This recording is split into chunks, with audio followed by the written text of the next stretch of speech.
এই ভিআর পদ্ধতিতে নির্বাচন হলে আমরা আশাবাদী ইনশাআল্লাহ ওলামায়ে কেরামের সংসদ সদস্য সংসদে যাবে।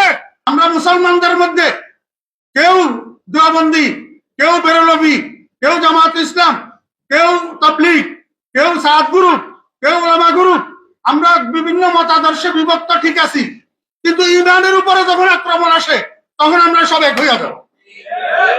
এই ঐক্যটা হলো বর্তমান সময়ের প্রয়োজনীয়তা। কেন আমরা এক হইয়া যাব? কেন আমরা এক হইয়া যাব?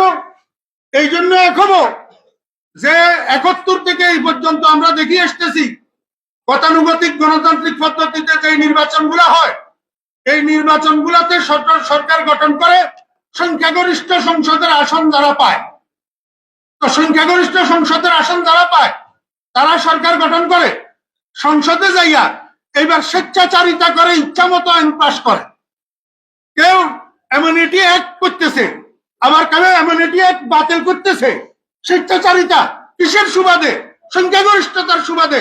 সেখানে ইসলামের পক্ষে বাধা দেওয়ার মতো, ইসলামের পক্ষে কথা বলার মতো কোন সংসদ সদস্য থাকে না। এইবার একটা সুযোগ আসছে ভিআর পদ্ধতি।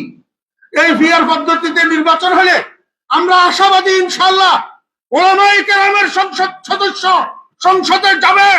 কোন বাতিল, কোন হিনু, কোন ফ্যাসিস্ট, কোন দালাল সংসদে ইসলামের বিরুদ্ধে, ওলামায়ে কেরামের বিরুদ্ধে, মাদ্রাসার বিরুদ্ধে কথা বলতে সাহস পাবে না।